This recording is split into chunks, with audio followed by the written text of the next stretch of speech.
Pour commencer, j'aimerais poser la question, Berger, qu'est-ce qu'est la Bible? C'est une question assez intéressante. Je crois sincèrement que beaucoup de chrétiens ne comprennent pas en réalité c'est quoi la Bible. Voilà pourquoi même lorsque nous la lisons, nous avons du mal à interpréter ou à comprendre cette Bible. Et il y a des gens qui disent « Prêchez la parole est simple, vous compliquez la parole ». Comment?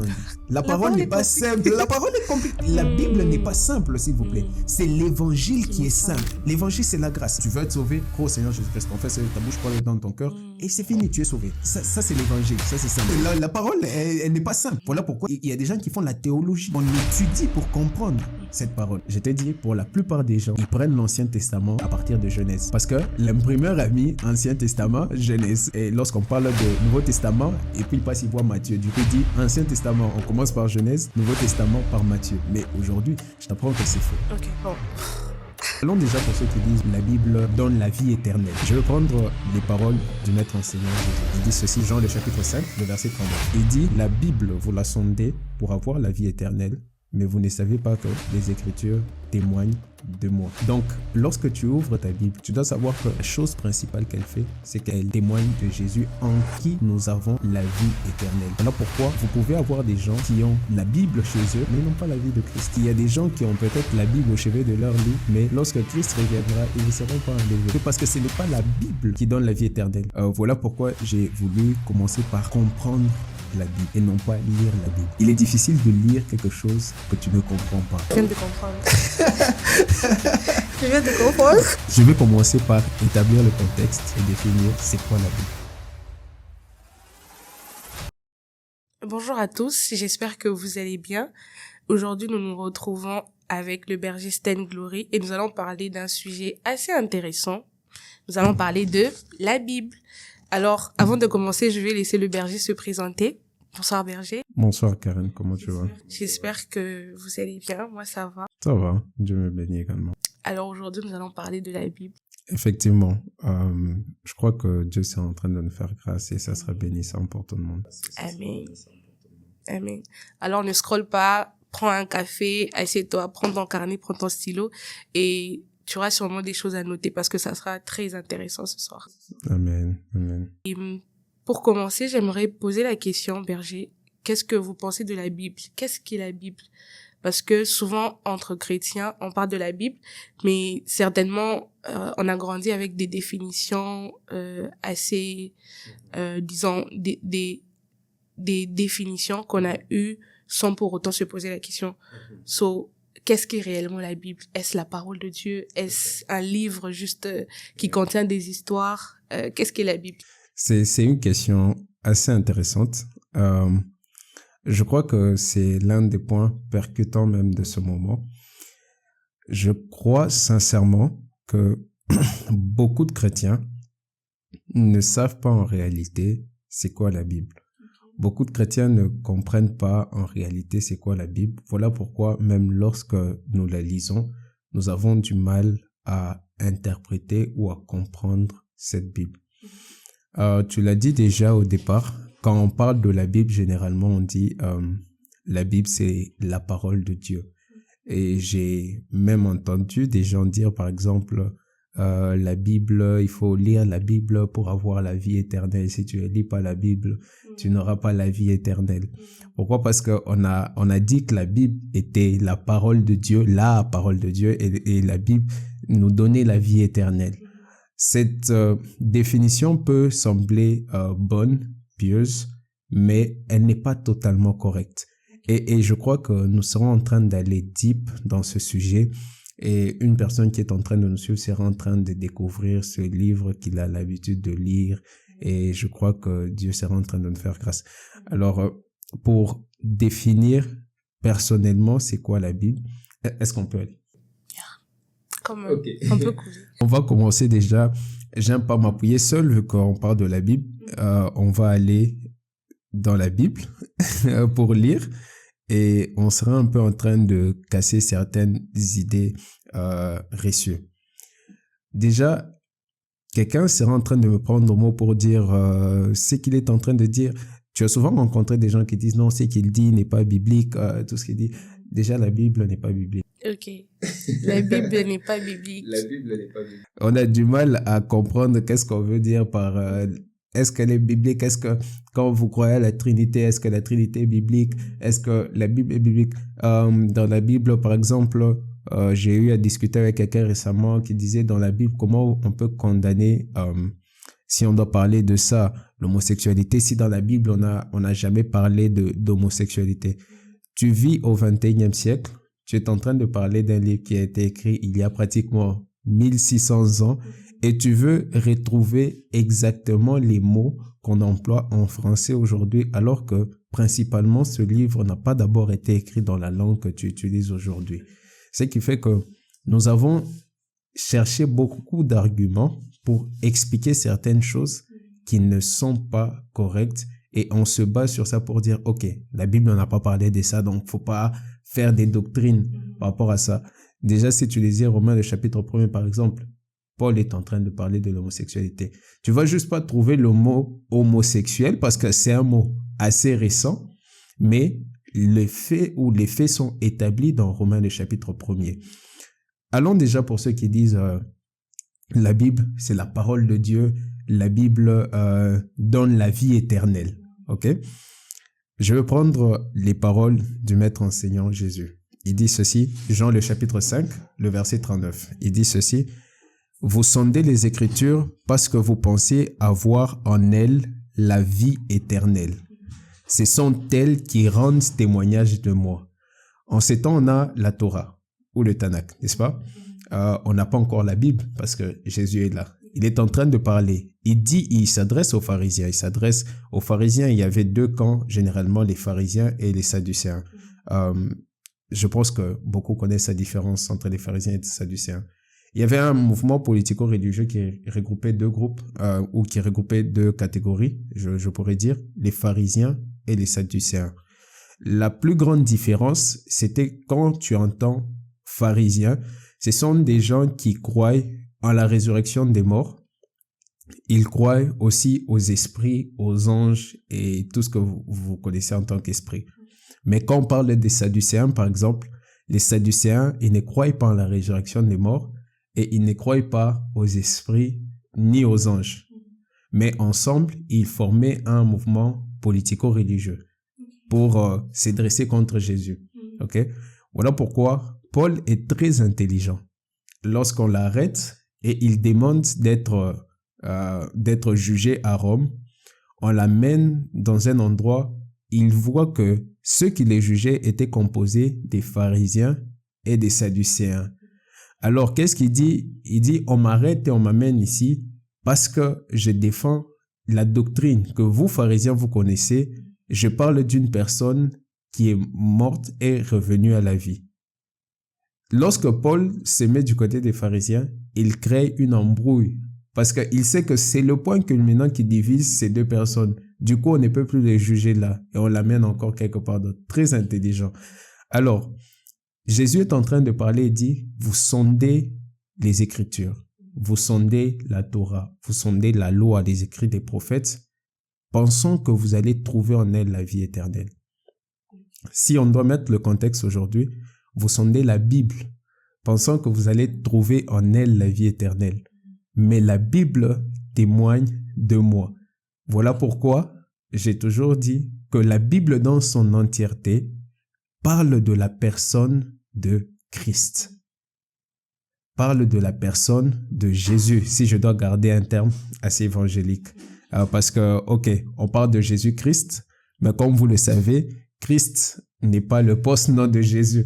Et je ne vais pas revenir dans ça, sinon ça va nous prendre beaucoup de temps, mais on aura peut-être le temps de créer juste ces petites différences. Christ n'est pas le post-nom de Jésus. Quand on parle de Christ, Jésus est Christ, mais Christ n'est pas que Jésus. Oh, là, on vérifie les anglements, en fait. Mais bon, ça sera pour une prochaine fois lorsqu'on va vraiment approfondir le sujet. J'espère que jusque-là, ça va. Ça passe. Il dit, la Bible, vous la sondez pour avoir la vie éternelle, mais vous ne savez pas que les Écritures témoignent de moi. Donc, lorsque tu ouvres ta Bible ou lorsque tu t'approches de ta Bible, tu dois savoir que la pierre angulaire ou la chose principale qu'elle fait, c'est qu'elle témoigne de Christ. elle témoigne de Jésus en qui nous avons la vie éternelle, en qui nous avons cru et nous avons la vie éternelle. Voilà pourquoi vous pouvez avoir des gens qui ont la Bible chez eux, mais n'ont pas la vie de Christ. Il y a des gens qui ont peut-être la Bible au chevet de leur lit, mais lorsque Christ reviendra, ils ne seront pas enlevés. Ils ne seront pas enlevés parce que ce n'est pas la Bible qui donne la vie éternelle. Ce n'est pas le fait, si je dois aller en profondeur, d'appartenir à un groupe ou à une dénomination religieuse qui donne la vie éternelle. Mais c'est le fait d'appartenir à Christ, d'avoir donné sa vie à Christ, car il n'y a qu'en lui que nous avons la vie éternelle. Donc, c'est quoi la Bible? Aujourd'hui, on va aller dans une définition assez particulière, ok? Je vais commencer par établir le contexte et définir c'est quoi la Bible, ok? Ou soit que je définisse c'est quoi la Bible. Après, on va établir le contexte. Bon, établissez d'abord le contexte. Je pense qu'à partir de ce contexte, on pourra comprendre c'est quoi la Bible. Ok, d'accord. Vous devez comprendre ceci. Jésus-Christ venant sur la terre, le Fils venant sur la terre, il avait deux missions. Il est venu pour rétablir, comme j'aime le dire, les visas vers notre royaume que nous avions perdu.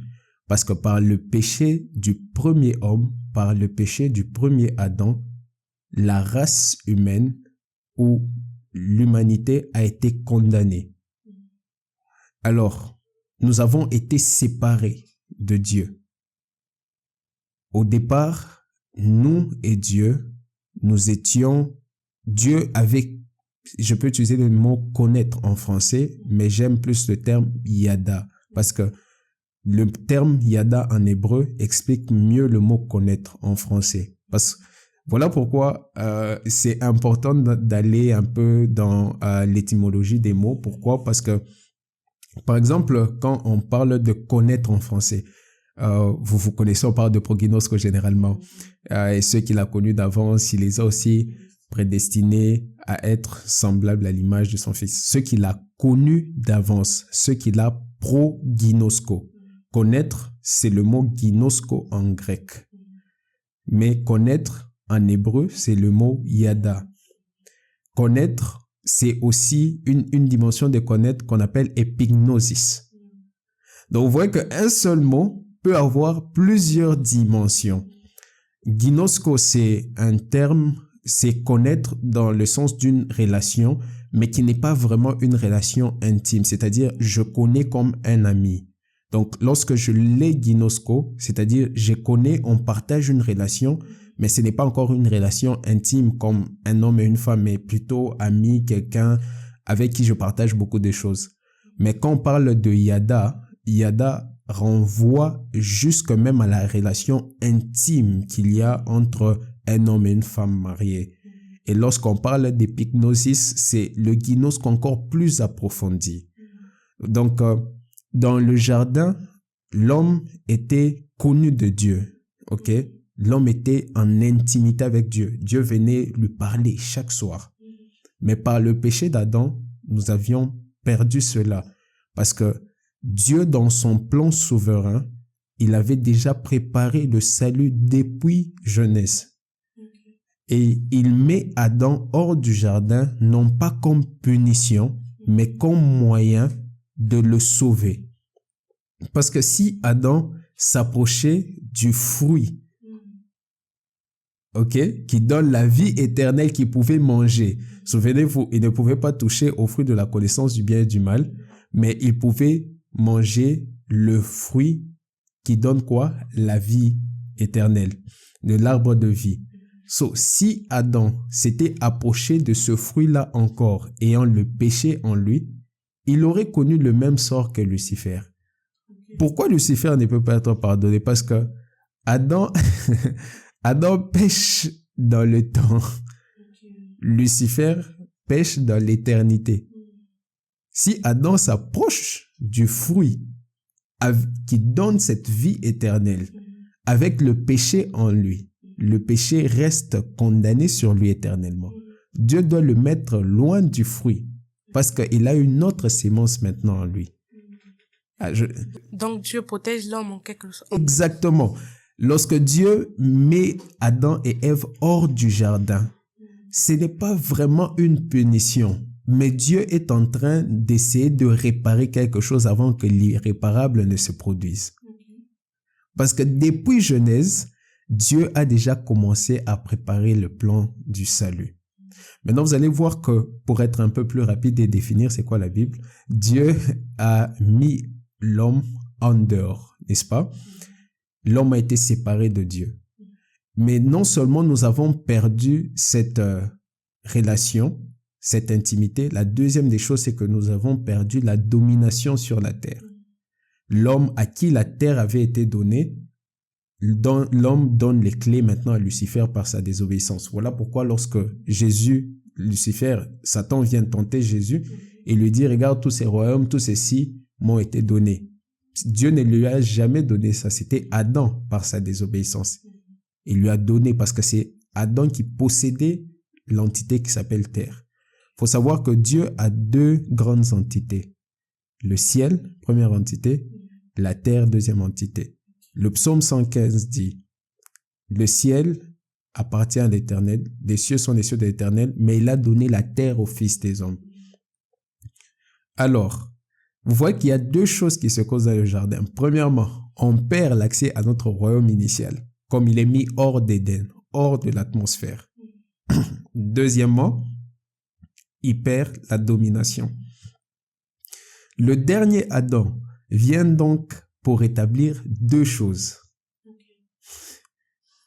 Il n'est pas seulement venir mourir à la croix pour nous remettre le visa vers notre premier royaume. Ça, c'était sa première mission.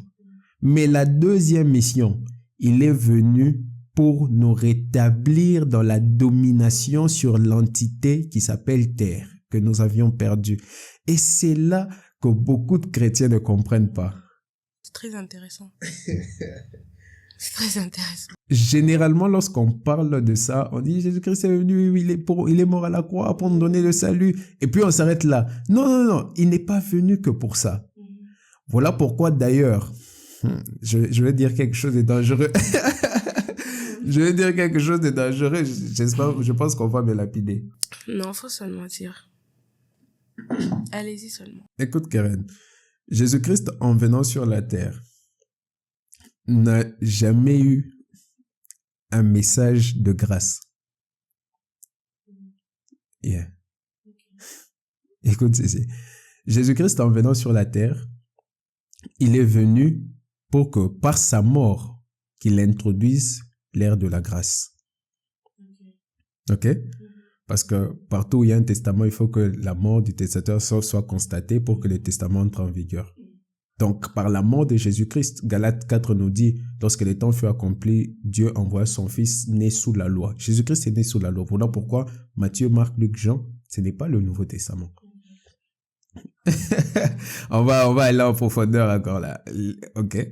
Tu comprends que déjà là, ce n'est pas le Nouveau Testament parce que Galates 4 t'a déjà dit qu'il est né sous la loi, il a grandi sous la loi. Voilà pourquoi certaines choses qu'il dit, c'est sous la loi. Et on a pris certaines paroles de Jésus, on a dit, Jésus a dit ça, donc c'est le Nouveau Testament. Non, Jésus n'est pas né dans le Nouveau Testament, il est né sous la loi. Galates 4 te le dit.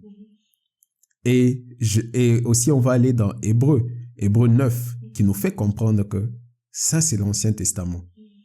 Faut pas confondre là où l'imprimeur a mis Nouveau Testament, Ancien Testament et ce qui est vraiment Nouveau Testament et Ancien Testament. Ok? Mais je définis la Bible et puis on va délimiter ça maintenant normalement. Jésus-Christ, je disais, il n'avait pas un message de grâce, même si dans sa vie, il a montré la grâce. Dans ses enseignements, son enseignement n'était pas autour de la grâce. Voilà pourquoi lorsque je vous apprends à lire la Bible, je vous dis pas de commencer à lire la Bible par Matthieu. Encore moins par Genèse. Je vous dis de commencer par quel épître? Par Romains. Pourquoi Romains? Parce que c'est l'apôtre Paul qui a reçu le message de la grâce. Or, quel est le seul évangile qui doit être prêché? La grâce. Lui-même, il dit, même si un ange venait vous prêcher un autre évangile, qu'il soit anathème, c'est-à-dire qu'il soit maudit. Donc, lorsque tu t'approches, toi, tu es sur quelle ère? L'ère de la grâce. L'ère de la grâce. Tu fais partie de ceux qu'on appelait les gentils. Donc, lorsque tu t'approches de cette Bible pour commencer à étudier là où tu es, tu dois étudier quoi? La grâce. Après la grâce, maintenant, tu pars étudier ce que Jésus disait. Et l'évangile de Jésus, c'était l'évangile du royaume, pas l'évangile de la grâce. Okay. Voilà pourquoi lorsque vous voyez Jésus parler, il dit toujours le royaume est comme, le royaume est comme, le royaume est comme. Pourquoi il parle toujours du royaume? Écoutez, presque toutes les paraboles de Jésus, à chaque fois qu'il enseignait, c'était toujours le royaume est comme. Parce que l'évangile de Jésus ou le message de Jésus, ce n'est pas le message de la grâce. Il est venu introduire l'ère de la grâce. Mais lui, son message, c'était le message du royaume. Parce qu'il savait qu'il est venu faire deux choses. La première des choses, rétablir les visas pour notre royaume que nous avions perdu à cause d'Adam. Et la deuxième des choses, c'est quoi? Venir nous rétablir sur la terre, la domination que nous avions perdue sur la terre. Maintenant, en vivant ici, nous devons connaître les codes du royaume. Je crois que vous venez de redéfinir un verset. Ce verset où on dit cherchez premièrement le royaume des cieux et le reste vous sera donné. Souvent, les pasteurs même sont en train de prêcher. Non, cherchez d'abord le royaume. Laissez l'argent, laissez les voitures. Alors que vous venez vraiment d'expliquer les deux missions pour lesquelles Jésus est venu. Exactement. Donc, tu vois que il est venu avec une mission principale parce que la Bible dit, déjà tu dois comprendre, quand on parle dans la Bible, qu'on parle du monde, c'est différent de quand on parle de la terre. Quand on dit ne vous conformez pas au siècle présent, d'autres versions ou d'autres versets encore, on vous parle du monde. La terre, quand la Bible parle de la terre, insiste sur la terre, c'est la planète Terre. Okay. Mais quand on parle du monde, le monde, ce n'est pas la planète Terre. Quand la Bible parle du monde, quand on parle du siècle présent, d'autres versions parlent du monde, ce n'est pas la planète Terre, non. C'est quoi le monde selon la Bible? Le monde selon la Bible, c'est un système de pensée régi par Satan. Nous sommes tous sur la terre. D'ailleurs, vous le dites souvent, c'est juste que vous le dites inconsciemment. Ah, ceux-là, ils sont dans le monde. Mais nous sommes tous sur la terre. Nous sommes dans le même, je sais pas moi, dans le même pays. Nous sommes, mais pourquoi quand vous dites, eux là, ils sont dans le monde. Nous ne sommes plus dans le monde. Nous sommes tous sur la planète Terre. Qu'est-ce que vous dites par là? Ils sont dans un système de pensée régi par Satan. Voilà pourquoi Acte est en train de dire que savez-vous comment Dieu a oint de force et de Saint-Esprit Jésus-Christ de Nazareth qui allait de lieu en lieu guérissant tous ceux qui étaient sous l'empire, pas l'emprise, l'empire du diable, car Dieu était avec lui. Donc, nous sommes tous sur la terre, mais certains sont sous l'empire du diable. C'est ceux-là qui sont dans le monde. OK? So, maintenant, nous qui ne sommes pas dans le monde, nous sommes dans le royaume. Alors, dans le royaume, il y a des codes de conduite. Et Jésus-Christ qui venait nous rétablir dans le royaume, il devait nous enseigner comment nous conduire dans le royaume. Ok, bon. Si je peux... Vous avez dit beaucoup de choses. Je pense que si on peut retenir quelque chose par rapport à ça, donc premièrement, avoir conscience du royaume. Exactement. Deuxièmement, comprendre les codes du royaume. Maintenant, quels sont les codes du royaume? Mais pour ça, c'est simple. Pour connaître les codes du royaume, c'est trop simple. Il faut juste étudier les enseignements de Jésus. Par exemple, il dit, celui qui veut être grand dans le royaume, il doit être serviteur. Nul ne peut accéder au royaume s'il n'est pas comme l'un de ses petits. Le royaume est comme Dieu te donne... Jésus, lorsqu'il parle, c'est que les gens ne comprennent pas. Voilà pourquoi ils avaient du mal à comprendre son enseignement. Pourquoi? Parce que son enseignement n'était pas pour eux en ces temps-là. C'était après sa mort, il allait introduire l'ère de la grâce. Le visa, on allait avoir un visa free pour rentrer dans notre royaume. Et maintenant, là-bas, on devrait avoir une manière de se conduire. Voilà pourquoi lorsque tu viens à Christ, il y a ce qu'on appelle métanoïa. Changement de mentalité à 180 degrés. Tu ne te conduis plus comme tu te conduisais comme quand tu étais dans le monde, mais tu te conduis maintenant autrement. Pourquoi? Parce que tu es maintenant dans un autre royaume. Dans le monde, comme je t'ai dit, c'est un système de pensée régi par Lucifer, par Satan. Dans le royaume, il y a aussi des codes et des principes selon les enseignements que Jésus nous a donnés. Il savait que, écoute, je viens introduire la grâce, mais je n'ai pas le temps de vous enseigner sur la grâce. Je vais rencontrer quelqu'un sur les chemins de Damas qui s'appelle Paul. Celui-là, je vais l'envoyer vers les non-juifs et il va écrire des épîtres. Il va enseigner sur la grâce. Mais moi, je dois d'abord faire mes 2 missions. Mourir à la croix, vous donner le visa et puis vous enseigner comment vous allez vivre sous ce nouveau royaume. OK? Donc, rien que à partir de là, tu comprends une chose essentielle. C'est que lorsque tu lis ta Bible, écoute ceci maintenant. À chaque fois, dans chaque pays possède ce qu'on appelle une constitution, n'est-ce pas? Cette constitution régit les droits et devoirs de chaque citoyen. C'est ça la Bible pour nous les chrétiens. La Bible est notre constitution. Parce que lorsque nous nous approchons de la Bible, nous connaissons nos droits, nous connaissons nos devoirs en tant que citoyens de ce nouveau royaume. Donc la Bible, c'est quoi? La Bible, c'est un document législatif. Voilà pourquoi, j'ouvre une parenthèse, il est difficile de prier lorsque tu ne connais pas la parole. Il est difficile d'être efficace dans ces prières. Pourquoi? Vous allez comprendre une chose. À chaque fois qu'on touche à la prière, on revient dans ce système législatif. Regardez ce que la Bible vous dit. Dieu est juge, Jésus-Christ est notre avocat, Satan est l'accusateur. Écoutez, ce sont des termes juridiques. Wow. Wow. Et maintenant, dans ce tribunal, écoutez, Dieu juge, Satan accusateur, Jésus-Christ notre avocat.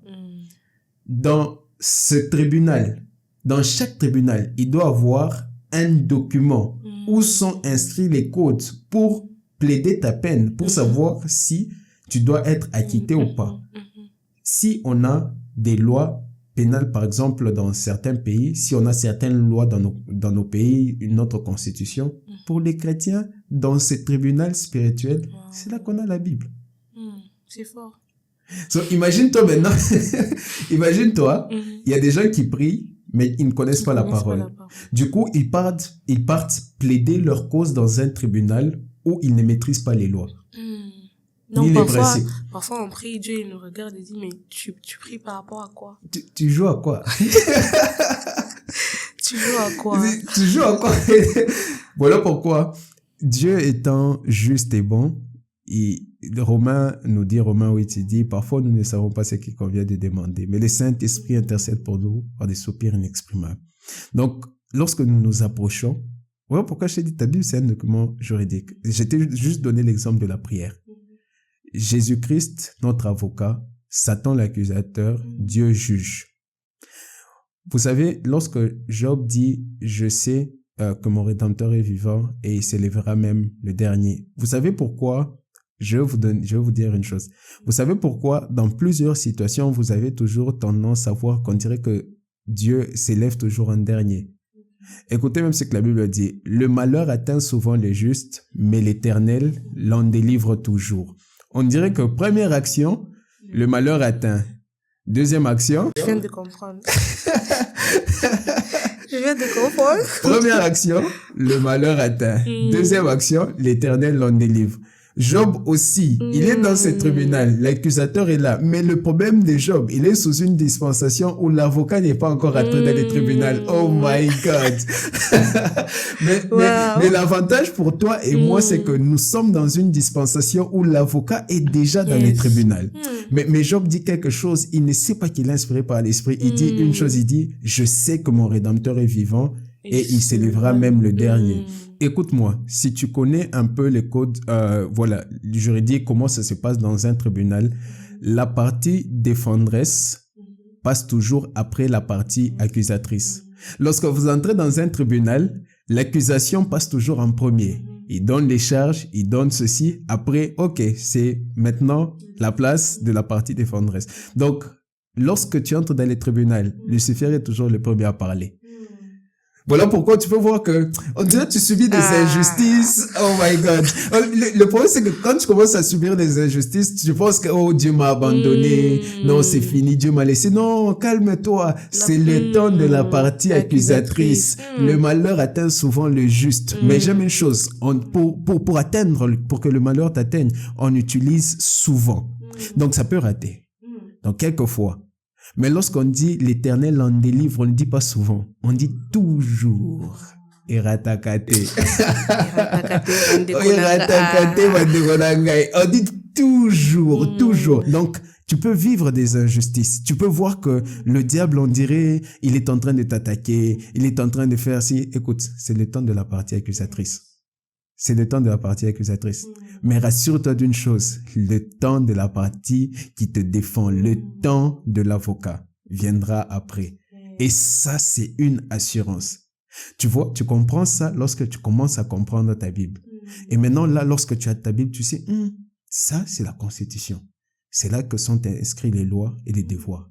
Donc, si je dois me défendre par rapport à une chose, on dit, ok, tu as volé, Dieu va t'amener en enfer, toi tu n'as pas droit au salut. Ah non, je m'approche de ma Bible. Qu'est-ce que ma Bible me dit? Où est-ce que je peux trouver devant Dieu? Oh, et j'arrive quelque part et je regarde, la Bible me dit que Dieu est miséricordieux. Il est riche en bonté. Il est lent à la colère. Il est Jehovah Ere Kapaim Aviara Chumim. Wow. Pourquoi j'aime cet attribut? Parce que quand on dit Jehovah Ere Kapaim Aviara Chumim, on dit le Dieu miséricordieux, on dit Dieu est riche en bonté. C'est que cet attribut veut dire, c'est que Dieu a like the many nostrils one. Like, comment je peux le dire en français? Vous voyez, lorsque une personne, par exemple, te fait quelque chose et puis tu le regardes, tu fais seulement... Tu vois? Like, quelqu'un te fait quelque chose, après tu fais ça. Tu soupires seulement, like, je te pardonne. Tu regardes ça. Quelqu'un te fait quelque chose.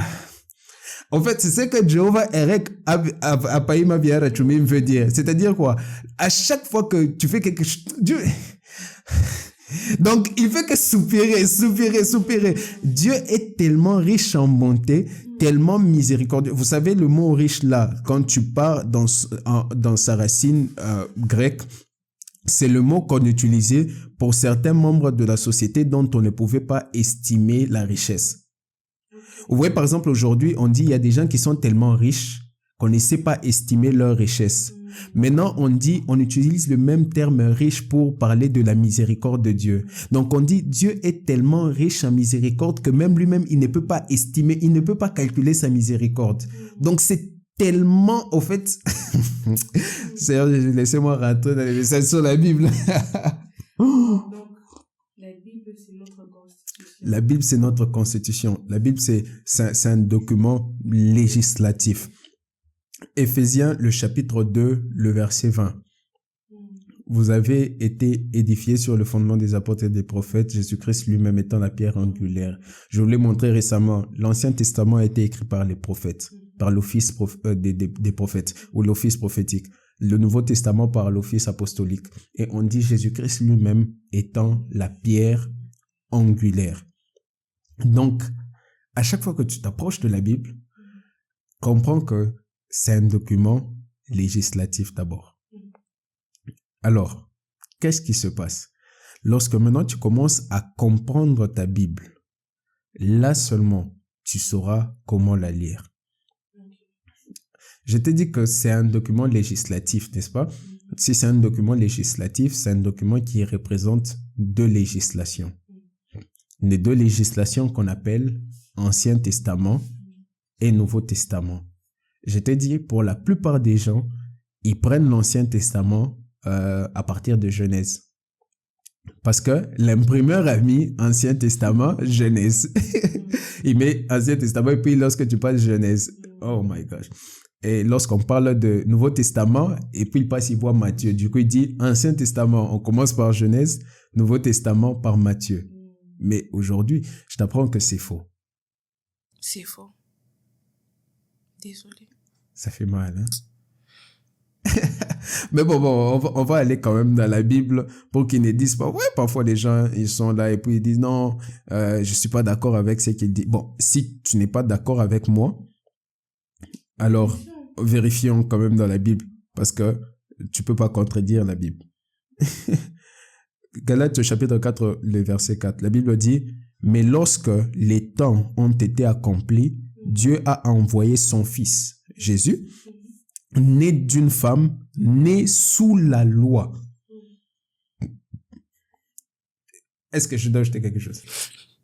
C'est très clair. Mais lorsque les temps ont été accomplis, Dieu a envoyé son fils, né d'une femme, né sous la loi, afin qu'il rachètât ceux qui étaient sous la loi, afin que nous réussissions l'adoption. Donc, ce verset te dit déjà que Dieu a envoyé son fils Jésus qui est né non pas sous la grâce. Quand tu lis Matthieu, généalogie de Jésus, et puis après on commence à te dire comment Jésus est né, toi tu dis, oh non, nous sommes déjà dans le Nouveau Testament. Non, c'est encore la loi, c'est encore l'Ancien Testament. Bon, Jésus-Christ lui-même, il a établi la loi des 2 témoins. So, je ne peux pas baser une vérité biblique sur un seul témoin. Prenons le deuxième témoin. Ok, on prend le deuxième témoin, mais le deuxième témoin, ce sera Hébreu, qui viendra appuyer ce que je dis. Hébreu, le chapitre 9, le verset 16. Car là où il y a un testament, 2 législations, Ancien Testament, Nouveau Testament. Hébreu te dit, car là où il y a un testament, il est nécessaire que la mort du testateur soit constatée. Mais lorsque tu lis Matthieu, le chapitre 1er, Jésus est en vie. Il vient de naître, il est en train de naître, c'est sa généalogie et tout. Lorsque tu lis Luc, les évangiles synoptiques, et puis tu lis aussi Jean, tous ces chapitres du début, on t'explique la vie de Jésus, la vie avec ses disciples et tout. La Bible te dit, là où il y a un testament, il est nécessaire que la mort du testataire soit constatée. Donc, vu que Jésus n'est pas encore mort, parce que c'est lui le testateur du Nouveau Testament, n'est-ce pas? Vu qu'il n'est pas encore mort, ce n'est pas le Nouveau Testament. Donc, quand est-ce que le Nouveau Testament, quand est-ce qu'on parle de Nouveau Testament dans la Bible? C'est pour les évangiles synoptiques. Donc, Matthieu, Marc, Luc, Jean, c'est le dernier chapitre de chaque évangile synoptique. Parce que le dernier chapitre de chaque évangile synoptique, on a déjà constaté la mort de Jésus. C'est souvent consacré à sa résurrection et tout ce que vous connaissez. Mais Jean, il se décale un peu, c'est 2 chapitres avant. Donc, les 2 derniers chapitres de l'évangile de Jean, là, on parle du Nouveau Testament. Donc, pour ne pas dire extrême, mais pour essayer d'élargir un peu, on peut dire que le Nouveau Testament commence un peu par le livre de Actes.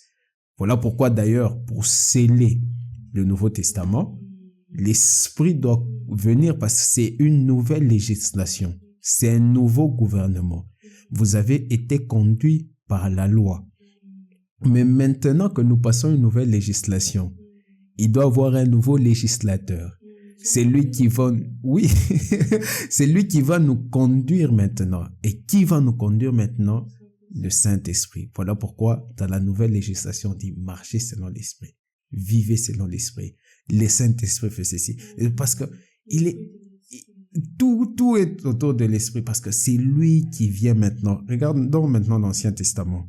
La Bible dit, un testament chaud, verset 17, en effet, n'est valable qu'en cas de mort puisqu'il n'a aucune force tant que le testateur vit. Maintenant, il veut te dire quand est-ce que l'Ancien Testament aussi commence parce que ce n'est pas Genèse. Genèse, c'est pas l'Ancien Testament. Verset 18. Voilà pourquoi c'est avec du sang que même la première alliance fut inaugurée. Moïse, après avoir prononcé devant tout le peuple tous les commandements de la loi, prit le sang des veaux et des boucs avec de l'eau, de la laine écarlate et de l'hysope et fit l'aspersion sur le livre lui-même et sur tout le peuple en disant « Ceci est le sang de l'alliance que Dieu a ordonné pour vous. » Si tu lis ça, c'est Exode 16 ou 19, si je m'abuse. Donc, lorsque tu lis Genèse, pourquoi tu dis Ancien Testament? Mais la Bible t'a déjà dit clairement que l'Ancien Testament commence par Exode 16, Exode 19. Donc, tout ce qui vient avant, c'est pas l'Ancien Testament. Voilà pourquoi les gens disent, oh non, je vais ouvrir une parenthèse qui va prêter confusion et puis fermer rapidement. Oh non, je peux pas donner la dîme parce que c'est l'Ancien Testament. Oh, come on. La première fois qu'on parle de la dîme, c'est dans Genèse. C'est pas l'Ancien Testament. La dîme n'est ni une doctrine de l'Ancien Testament, ni une doctrine du Nouveau Testament. Ah, là, on parlerait de la dîme. Par rapport à tout ce que vous avez dit, je Yeah. viens de me rendre compte que plusieurs personnes passent par comme... Je pense que plusieurs personnes, quand ils vont voir ça, ils vont se dire, wow, tout ce temps, je ne savais pas que la Bible était une législation. Et je pense que c'est vraiment important de prendre soin des brebis qui viennent, par exemple, d'arriver dans le Seigneur, parce que plusieurs aujourd'hui ne lisent pas forcément leur Bible, parce qu'ils n'ont jamais compris c'est quoi la Bible exactement. Exactement, oui. Qu'est-ce que la Bible peut leur apporter. Et moi, je pense que c'est vraiment important de s'asseoir et de se dire, ok, j'ai ma Bible entre mes mains, je comprends que c'est la loi, la législation. Voilà, la législation. Et quand on comprend ça, je pense qu'on va changer notre perception de la Bible. Parce qu'aujourd'hui, plusieurs n'arrivent pas à s'asseoir devant leur Bible et lire. Pourquoi? Parce que c'est comme une corvée. Même dans plusieurs églises, malheureusement, on est là, les pasteurs, lisez la Bible, mais les gens ne comprennent pas forcément. Je lis ma Bible, pourquoi? Pourquoi? Et je pense qu'après avoir suivi ça, je pense que quelqu'un va commencer à lire sa Bible. Par la grâce de Dieu, c'est l'objectif que nous poursuivons. Voilà pourquoi j'ai voulu commencer par comprendre la Bible et non pas lire la Bible. Il est difficile de lire quelque chose que tu ne comprends pas. C'est le point important. Comment vous voulez que les gens commencent à lire quelque chose qu'ils ne comprennent pas? Et aussi, au-delà de ça, la Bible, c'est un livre assez complexe. Et je veux finir par là. Déjà, tu sais que tu ne peux pas t'approcher de la Bible en étant charnel. Tu vas rien comprendre. Et pour ceux qui sont illuminés par le Saint-Esprit, ils doivent aider ceux qui viennent. Donc, c'est de la charge des bergers, des pasteurs, des apôtres, des prophètes, tout ce que vous connaissez, d'enseigner au peuple de Dieu comment lire sa Bible. Ok? C'est très important. Voilà pourquoi je vous ai dit, par exemple, à chaque fois que je vous enseigne comment lire la Bible, je vous dis, commencez par Romains. Et je vous ai expliqué pourquoi. Parce que c'est l'apôtre Paul qui reçoit le message de la grâce. Et toi, lorsque tu arrives à Dieu, tu fais partie de ce qu'on appelle les nations. On appelle encore les gentils. Donc, commencer par écouter l'apôtre Pierre, c'est bien, mais ça va un peu t'embrouiller. Pourquoi? Parce que les épîtres de Pierre, Pierre sont plus destinés aux Juifs. Parce que lui, il avait été envoyé vers les Juifs. Donc ça, ce sont des suppléments pour nous. Je ne dis pas qu'il faut rejeter, il faut juste écouter Paul. Non, soyons matures dans ce que je dis. C'est-à-dire quoi? On doit commencer par comprendre. Nous sommes dans la dispensation de la grâce. Je comprends l'évangile. Ok? À cet évangile à laquelle j'ai adhéré. Je comprends en fait le message de l'évangile. Je comprends c'est quoi la grâce. Je comprends c'est que je suis en Christ. Après, maintenant, il y a des choses qui vont avec. Il y a des gens, par exemple, que j'ouvre une parenthèse, s'il te plaît, permets-moi. Okay. Et il y a des gens qui disent, prêchez la parole est simple, vous compliquez la parole. Come on. La parole n'est pas simple. La parole est compliquée. La Bible n'est pas simple, s'il vous plaît. C'est l'évangile qui est simple. Ok, l'évangile, c'est la grâce. Crois au Seigneur Jésus-Christ. Si tu crois au Seigneur Jésus-Christ, tu confesses de ta bouche et tu crois dans ton cœur, tu seras sauvé. Ça c'est l'évangile. Ça, c'est simple. Tu veux être sauvé, crois au Seigneur Jésus-Christ. Confesse de ta bouche, crois dans ton cœur. Et c'est fini, tu es sauvé. L'évangile est simple. Mais la parole, elle est complexe, guys. La parole, elle n'est pas simple. Voilà pourquoi il y a des gens qui vont à l'école. Il y a des gens qui font la théologie. On étudie pour comprendre cette parole. Donc, il faut savoir faire cette différence-là. Pire encore, certains qui commencent par Genèse. J'allais arriver, au fait. Justement, voilà pourquoi plusieurs n'arrivent pas à lire leur Bible. Pourquoi? Parce qu'ils ne savent pas justement comment lire leur Bible. Et c'est, comme je disais, c'est de notre responsabilité d'enseigner au peuple de Dieu comment aborder ce livre, parce que c'est un livre assez complexe. Comme je te disais, dès que tu comprends la grâce, tu peux facilement, lorsque tu lis l'apôtre Pierre, qui a été envoyé vers les Juifs, comprendre, c'est que l'apôtre Pierre est en train de dire, ah ok, je comprends que lorsqu'il parle ici, il parle aux Juifs, et lorsque l'apôtre Paul parle comme ça, il parle aux Juifs, il parle aux gentils. Donc, comprendre le contexte. Parce que, je vous dis toujours, avant de faire de l'herméneutique, il faut faire l'exégèse du texte. Parce qu'à chaque fois qu'un texte est pris hors de son contexte, on crée des prétextes. Aussi simple que ça. Vous savez que on a ce problème dans l'église. Ok. Prenons un exemple. Un exemple récurrent. Romains le chapitre 7. J'aime beaucoup cet exemple. Ok? J'aime beaucoup cet exemple. Par exemple, il y a des gens qui disent non, lorsque une personne est, lorsqu'une femme ou un homme divorce de son mari ou de sa femme, il ne peut pas se remarier. Pourquoi? Parce que la Bible dit qu'il faut que la personne puisse mourir pour qu'il puisse être libre. Et ça vient de Romains 7. Et Jésus en parle dans Matthieu, le chapitre 8. Et il dit, Jésus a dit, c'est le Nouveau Testament.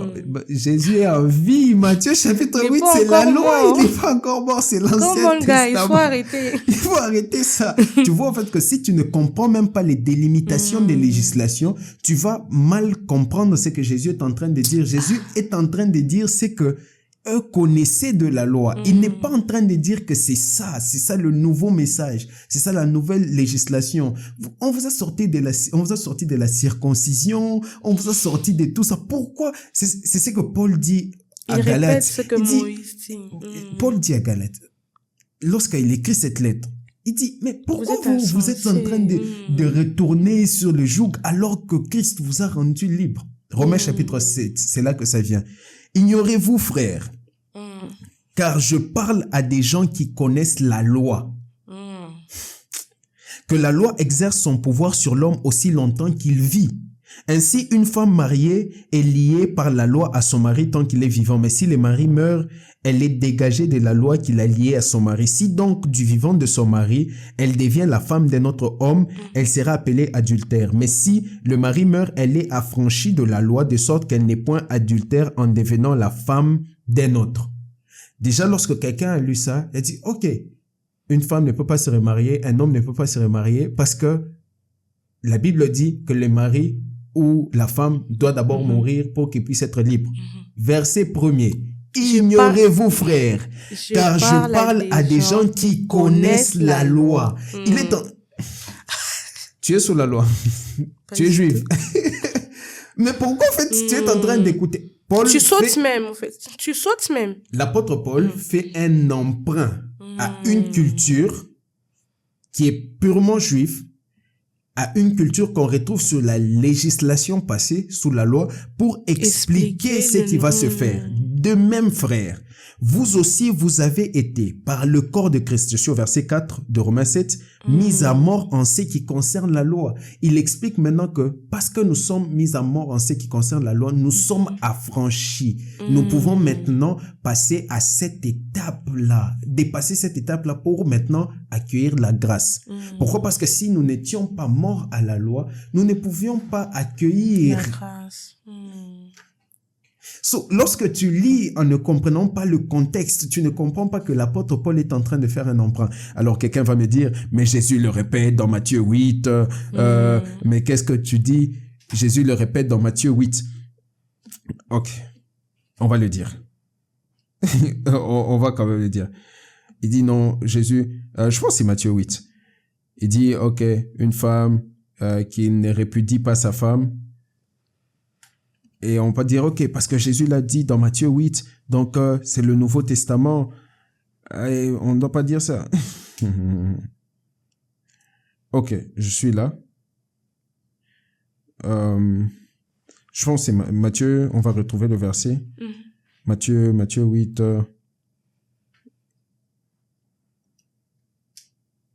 Genre Matthieu 8 ou Matthieu 5. Ok, Matthieu chapitre 19. Okay. J'ai retrouvé le verset. Matthieu chapitre 19, verset 8. J'avais le 8, mais je vais commencer un peu plus haut. Ok? Matthieu chapitre 19. Lorsque Jésus eut achevé ses discours, il quitta la Galilée et allant dans les territoires de la Judée, au-delà du Jourdain, une grande foule le suivit et là, il guérit les malades.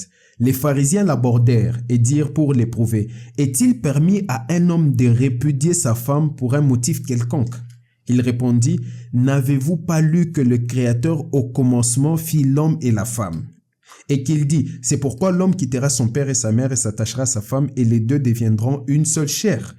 Ainsi, ils ne sont plus deux, mais ils sont une seule chair, que l'homme donc ne sépare pas ce que Dieu a joint. Pourquoi donc, lui dirent-ils, Moïse, vous savez, lorsque les pharisiens placent Moïse, déjà lorsque vous lisez la Bible, vous avez les langages comme tels que l'ont annoncé les prophètes. Dans cette culture, lorsque les prophètes parlent, et puis toi, tu viens dire autre chose, tu veux contredire les prophètes et les patriarches, en fait, c'est la peine de mort qui t'attend. Donc, comprenez que les pharisiens sont en train d'essayer de le piéger pour qu'il puisse contredire Moïse et qu'on dise, OK, il a contredit ce que les prophètes ont dit, donc on doit le pendre. Verset 7. Pourquoi donc le dirent-ils? Moïse a-t-il prescrit de donner à la femme une lettre de divorce et de la répudier? Il leur répondit, c'est à cause de la dureté de votre cœur que Moïse vous a permis de répudier vos femmes.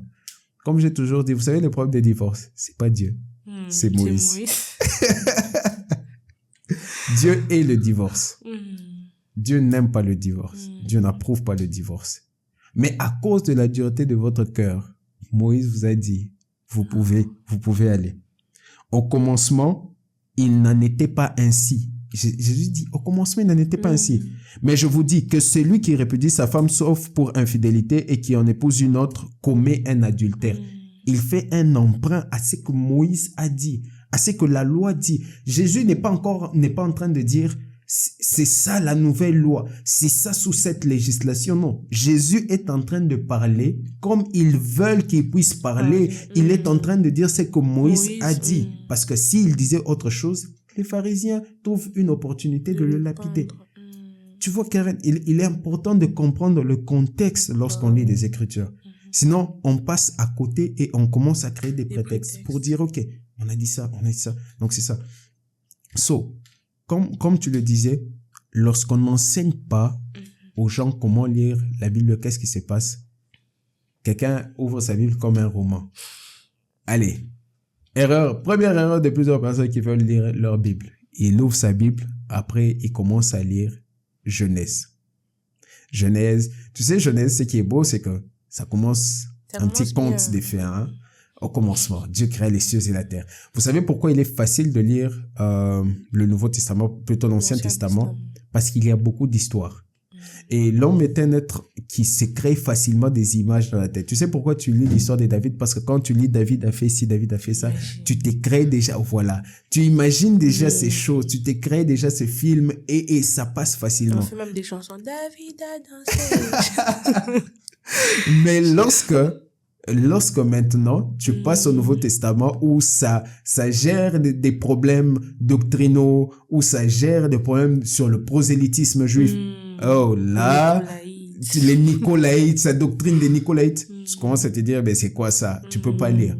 Déjà, quand tu arrives, Genèse chapitre 5, tu sais encore, tu tombes sur quoi? Les généalogies. Tel engendra tel et déjà dès que tu arrives sur mais touchez là, tel engendra tel, tu fermes ta Bible rapidement. Il engendra, qu'est-ce que moi je dois faire avec ça? Et comme je le disais à quelqu'un une fois, alors que je devais enseigner sur la problématique de Samuel, comment la prière de Anne rencontre un souci prophétique que Dieu avait. J'avais ce message que Dieu m'avait donné, c'était le Dieu de Seth. Je devais prêcher, c'était en 2019 ou 2020, le Dieu de Seth. Et j'arrive, l'un de mes versets de base, c'était une généalogie, la généalogie des fils de Corée. Et alors que je vois, OK, on va prendre nos Bibles, on va dire. Après, je commence à lire la généalogie des fils de Corée pour retrouver Elkana, qui est de cette généalogie-là, et enfin expliquer le besoin de Samuel. Et lorsque je lisais la généalogie, je t'assure, Karen, je pouvais voir les têtes des gens me regarder pour dire, mais il joue à quoi? Une prédication, après le verset des bases, il est en train de nous faire lire une généalogie. Il joue à quoi? Mais il y a une telle richesse dans les généalogies. Je vous ai montré comment la première généalogie de Genèse 5, par exemple, les 10 premiers noms de Genèse 5, c'est toute une histoire que Dieu raconte. Le premier mot de la Bible, au commencement, Bereshit en hébreu. Dieu a déjà parlé de l'histoire de toute l'humanité. Chaque chose que Dieu a placée dans sa parole a une profondeur et Dieu sait pourquoi il a placé ça là-bas. Et chaque chose a son importance. Il suffit juste de connaître. Et cela ne vient que lorsque on a trouvé le bon chemin, le bon équilibre sur comment on doit faire des choses. J'aime cette chose et je pense que c'est par là qu'on va finir. L'apôtre Paul dit quelque chose de très fort. C'est dans 1 Corinthiens, il dit que nous n'avons pas écrit, nous ne vous écrivons pas ces choses par une sagesse humaine, mais c'est par une sagesse qu'enseigne l'esprit. C'est ça le problème. C'est que la Bible telle qu'elle est là, elle a été écrite avec la Sophia de Dieu, la sagesse de Dieu. La Bible a été écrite avec la sagesse de Dieu. La Sophia inspirée de l'esprit. Lorsque tu t'approches de la Bible avec une sagesse purement humaine, ça devient compliqué de comprendre.